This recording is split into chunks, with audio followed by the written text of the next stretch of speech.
Good afternoon and welcome to the Midday News. I'm Shamela Pullen. Here's what we have in the bulletin. Staff at the Victoria Jubilee Hospital staged protest after nurse assault. Manchester police investigate shooting death of 4-year-old girl. And later in sports, West Indies women set to play England in first T20 today. Now the details. Nurses at the Victoria Jubilee Hospital staged a peaceful protest Wednesday morning. They continue to demand justice and action against violence targeting women and children. The protest follows last week's attack on a nurse. Health workers say they will not stop until they get justice.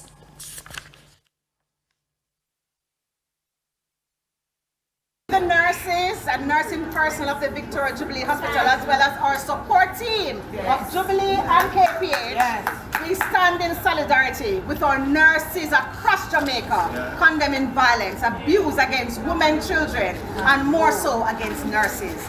Today we stand showing that with unity we can do great things.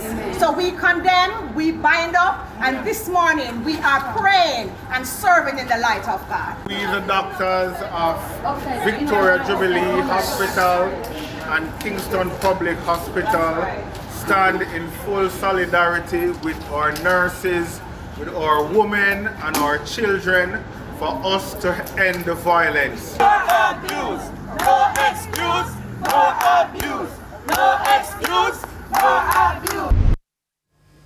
Meanwhile, the accused, 65-year-old Robert Bell, appeared before the gun court today. His attorney, Christopher Townsend, says Bell was denied bail. Well, we appeared before Her Ladyship, Miss Lorna Shelley, Senior Puny Judge, Lorna Shelley Williams, Senior Puny Judge. Bail application was made. She refused the bail on the grounds that since the video has gone viral, for his safety, it is best that he remained where he is. She did, however, indicate that as soon as we have received all the documents, that we are at liberty to make another bail application, which we will do. We'll also address the question of his safety on that occasion. On the date? Matter is set for the 9th of July. The Manchester police are investigating the shooting death of a 4-year-old girl at Ingleside, Hanberry, Tuesday night. She has been identified as Gia Granell. According to reports, at about 10 p.m., the mother was in the bathroom when she heard an explosion. When checks were made, she found her 4-year-old with a bullet wound to the back of her head. The child was rushed to hospital where she was pronounced dead, and we'll have more on this developing story in subsequent newscasts.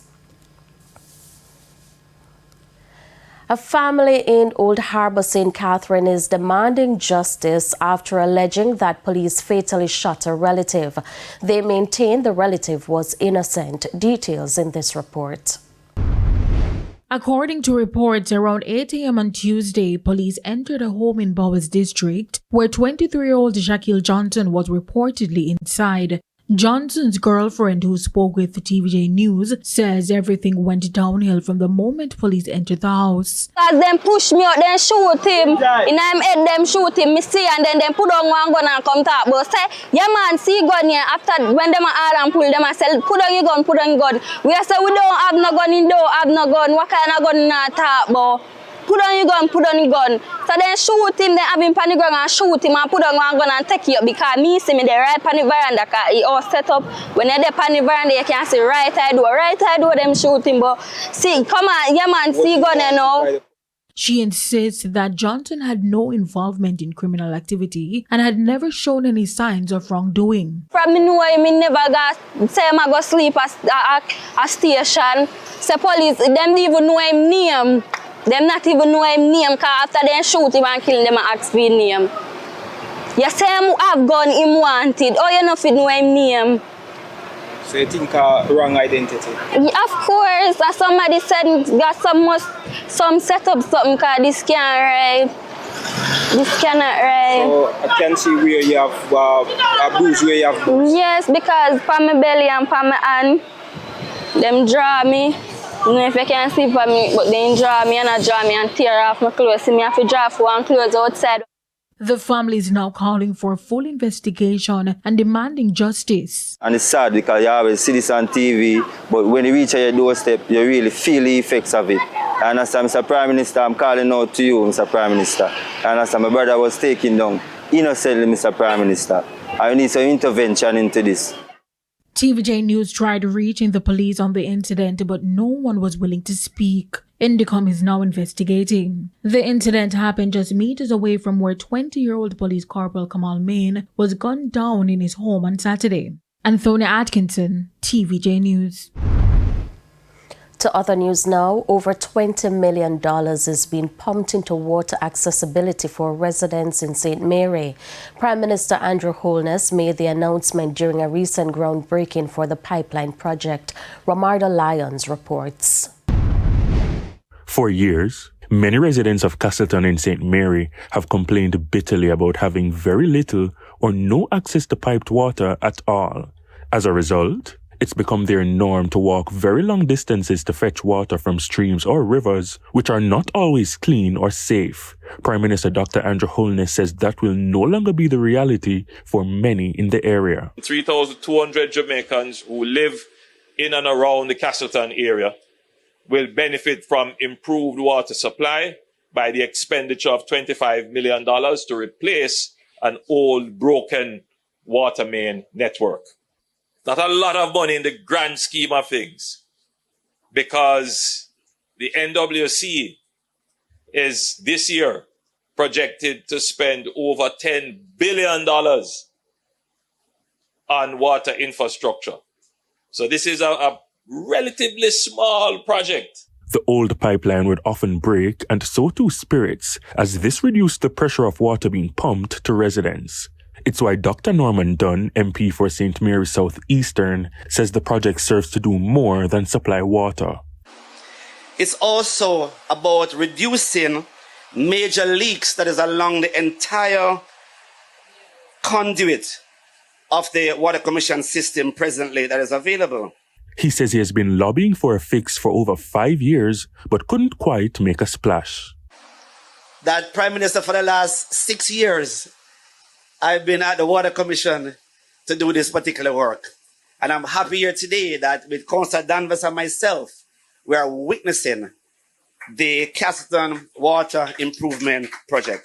So you can imagine that it's not just 6 years that you have been inconvenienced. It's probably long before that. So why now? Is this just a sweetener as a general election flows closer? And my answer to that is that, of course, in a period of election, you want to inform the electorate of what you're doing. So it is quite legitimate to be breaking ground and commissioning and demonstrating to the public that the authority that you have given to the government was used in your behalf. But that wouldn't be the full story. Almost every week for the last 2 years or more, certainly since after COVID, we have been breaking ground, commissioning, handing over houses. Romardo Lyons, TVJ News. It's time for a break. Stay with us. More stories when we return.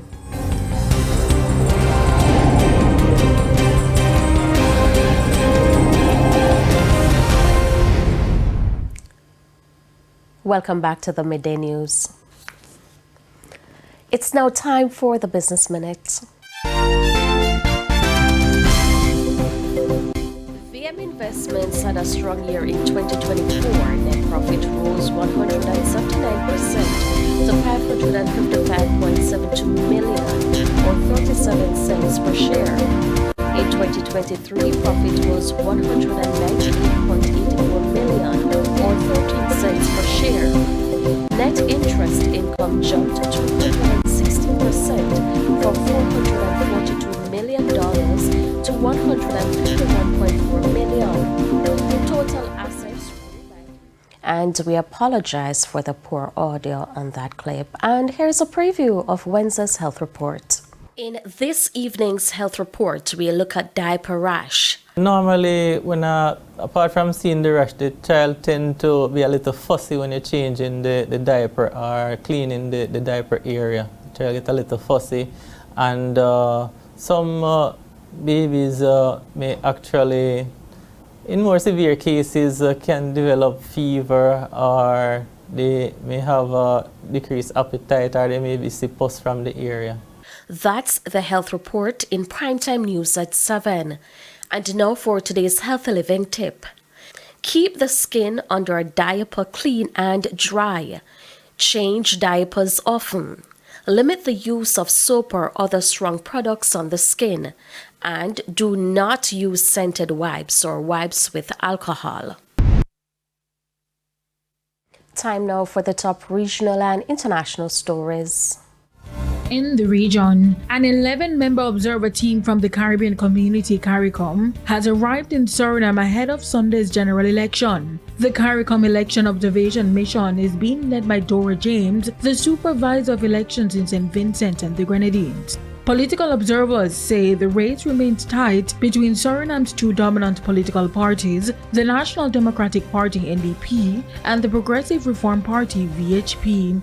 Recent polling indicates that neither is likely to secure an outright majority, setting the stage for complex coalition negotiations after the vote.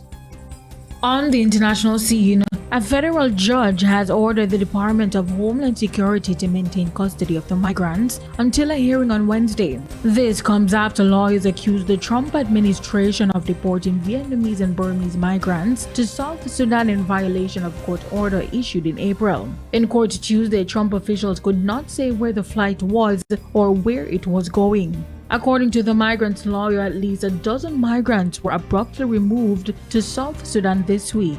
They say some did not receive proper notice or the opportunity to contest their deportation to a third country. And those were the top regional and international stories. I'm Antonia Atkinson. We take another break. Sports is next.